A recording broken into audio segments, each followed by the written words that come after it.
Tirur തൃക്കണ്ടിയൂരിൽ Shihab Thangal relief cell 60ഓളം കുടുംബങ്ങൾക്ക് പെരുന്നാൾ kit വിതരണം ചെയ്തു. ജീവിതത്തിലെ ഓരോ നിമിഷങ്ങളും അവിസ്മരണീയമാക്കുന്നു Azad gold and diamonds. Azad gold and diamonds, Thazhepalam, Tirur. Thrikkandiyur മേഖല മുസ്ലിം ലീഗിന്റെ കീഴിലുള്ള ശിഹാബ് തങ്ങൾ റിലീഫ് സെല്ലിന്റെ ആഭിമുഖ്യത്തിൽ വലിയ പെരുന്നാളിനോടനുബന്ധിച്ച് തൃക്കണ്ടിയൂർ പ്രദേശത്തെ 60ഓളം കുടുംബങ്ങൾക്ക് പെരുന്നാൾ കിറ്റ് വിതരണം ചെയ്തു. തിരൂർ നഗരസഭ പൊതുമരാമത്ത് standing committee chairman K Abdussalam master വിതരണ ഉദ്ഘാടനം നിർവഹിച്ചു. മുസ്ലിം ലീഗ് കമ്മിറ്റിയുടെ ആഭിമുഖ്യത്തിൽ ഈ വലിയ പെരുന്നാളിനോടനുബന്ധിച്ച് നമ്മൾ റിലീഫ് വിതരണം ഇതിവിടെ ആരംഭിക്കുകയാണ്. കേരളത്തിൽ അങ്ങോളം ഇങ്ങോളം അശരണരായ ആളുകൾക്ക് ആവശ്യമായ സൗകര്യങ്ങൾ ചെയ്തു കൊടുക്കുന്ന രംഗത്തും അവരുടെ കണ്ണീരൊപ്പുന്നതിന് വേണ്ടിയും മുസ്ലിം ലീഗും അതിൻ്റെ പോഷക സംഘടനകളും നിരന്തരമായ പ്രവർത്തനങ്ങളുമായി എല്ലാ കാലത്തും മുന്നോട്ട് വന്നിട്ടുണ്ട്.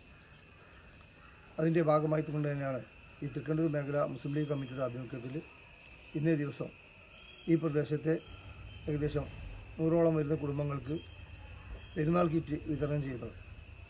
കാര്യം പരിശുദ്ധ റമദാനിലും മറ്റും ധാരാളമായിട്ട് സക്കാത്തുകളും മറ്റു വിഹിതങ്ങളൊക്കെ ആയിട്ട് ആളുകൾക്ക് ഒരുപാട് സഹായങ്ങൾ ലഭിക്കുന്നതാണ്. അതുകൊണ്ട് തന്നെ തൃക്കണ്ടിയൂർ പ്രദേശത്തെ നമ്മുടെ മുസ്ലിം ലീഗ് കമ്മിറ്റി എല്ലാ വർഷവും നമ്മൾ റമദാനിൽ നിന്ന് മാറ്റിവെച്ചുകൊണ്ട് തന്നെ ഈ ബലിപെരുന്നാളോടനുബന്ധിച്ച് ഈ പ്രദേശത്തെ സാധാരണക്കാരായ ആളുകൾക്ക് ഒരു സഹായം എന്നുള്ള നിലക്ക് ഈ റിലീഫ് കിറ്റ് വിതരണം ആരംഭിച്ചിട്ടുള്ളത്. ഈ പ്രദേശത്തെ പ്രയാസപ്പെടുന്ന ഈ കുടുംബങ്ങൾക്ക് അവരുടെ പെരുന്നാൾ ഭംഗിയായി ആഘോഷിക്കുന്നതിന് വേണ്ടി ഇത് പ്രയോജനപ്പെടട്ടെ എന്ന് ആഗ്രഹിക്കുകയും ആശംസിക്കുകയും ചെയ്യുകയാണ്.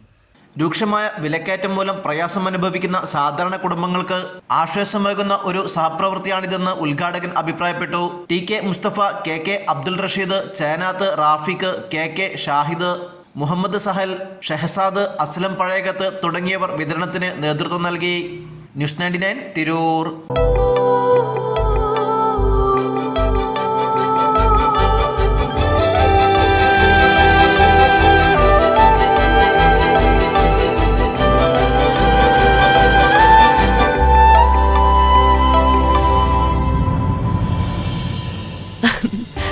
ഓരോ മുഹൂർത്തങ്ങൾക്കും അതിൻ്റെതായ സന്തോഷങ്ങളുണ്ട്. അതിൽ ചിലത് ഒരിക്കലും മറക്കാൻ പറ്റാത്തതും. Azad gold and diamonds, Thazhepalam, Tirur.